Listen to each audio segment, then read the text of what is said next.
My name is Harrison, and I'm a long-haul trucker.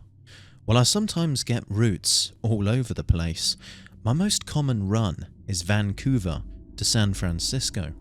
It's an easy trip, most of the time, with very little challenge involved. I tend to prefer driving into the night because there's way less traffic. Of course though, driving around in the middle of nowhere during witching hour means I've seen my fair share of weird shit. Various instances of UFOs, potentially even Bigfoot, the works, man. But none of that stuff, creepy as it might be, has ever scared me anywhere near as bad as those people you see walking along the shoulder of the road, far from civilization. I noticed my first one on my junior run, down south on the number 5. It was a lady in a blue summer dress, just strolling down the side of the highway, underneath the full moon. Not a care in the world. Now, we were on a stretch that was miles and miles away from anything in either direction, and I was the first vehicle on the road that she'd likely seen since dusk. She didn't even look up to acknowledge me though. Instead, she just kept on walking with a sort of vacant smile. I chalked it up to some hippie from the Oregon Trail, hopped up on something from a nearby campsite, and kept driving. But she was only the first. It's not every trip that you spot them, but sometimes you see a few on a single go. It always struck me as strange because you never seem to see them during the day, or maybe you do, but they don't stick out as much under the sun. Even so, once you know they're there, you'll start noticing the hell out of them whenever you're driving far from civilization in the dark. The other truckers call them moon wanders, but I prefer shoulder walkers since that's always where they are. Almost like trains on a track, they walk that little white line to wherever they're going. They're different shapes and sizes too. Men, women, tall, fat, ugly, pretty. Just folks like you'd see anywhere. Sure, they're creepy, but for a long time I didn't pay them any mind beyond noticing them on occasion in the split second that they were visible as I cruised past. But one night, a few months ago, I passed by what looked like an old lady.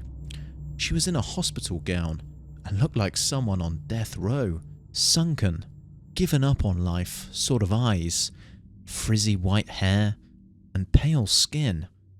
She was smiling, just like her grandkids had called her name. Her pace was a slow shuffle along the shoulder, and just looking at her, I could imagine the sound of her hospital slippers running just over top the gravelly road.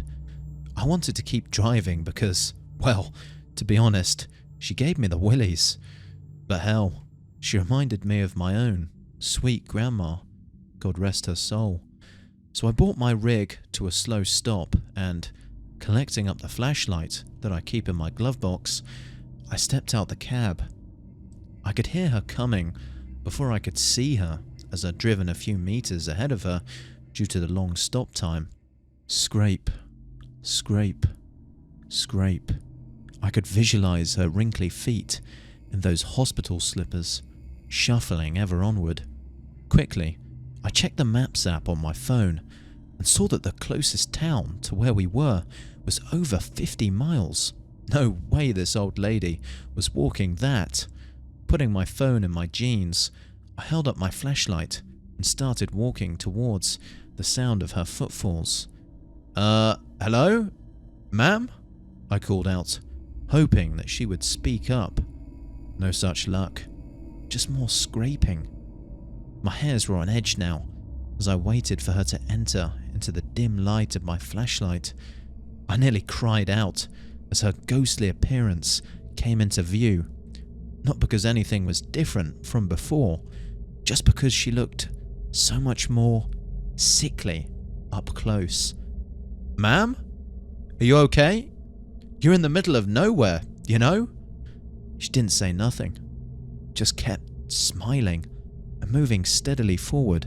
Now, my heart was beating hard. She's just senile, and she needs my help, I thought out loud, but my feet were frozen in place. They were going back to the truck, or they weren't moving at all. She was getting closer though, and as she reached within 10 feet or so, her wrinkled hands began to reach slowly up. Her fingers wiggled in my direction, like a grandma reaching for her grandchild's face. She opened her mouth, but didn't say anything, just grinned at me with pale gums. Fuck, I stammered as my legs gave out. As I fell onto my side, she reached down for me with surprising speed and dexterity. Before I knew what was going on, she had her bony fingers around my ankles and my ass was getting dragged down the road. Desperately, I pulled back, but her grip, it was superhuman, and the addition of my weight didn't seem to slow her walk in the least. She stared down at me with those beady, sunken eyes, mouth agape and a smile. I kicked at her with all the fight I had in me and luckily connected with her jaw.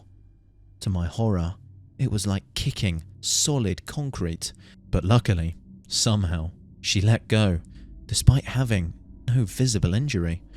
I crawled backwards towards the middle of the road, and she just kept walking down the shoulder.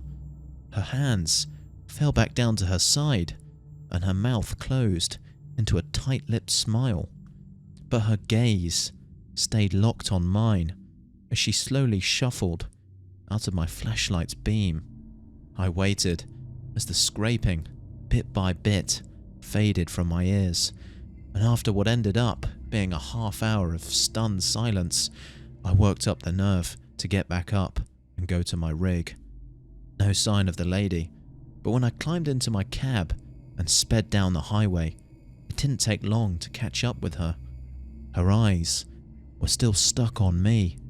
They probably had been the whole time as she walked away. The last I saw of her as I gunned it away was her thin, chapped, smirking lips. That shit fucked me up for a long time.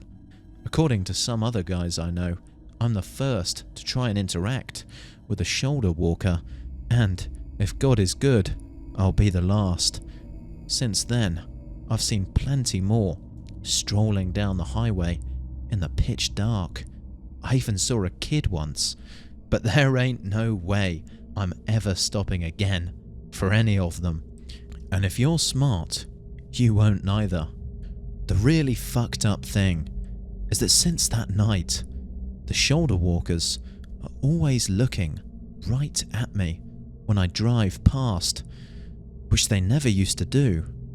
Almost like, since that old lady saw me, they all did. I'd hate to think what would have happened if I'd not managed to get free, but I can rest easy knowing I've put my warning out there in the public. Maybe I'll save a few folks with this very story.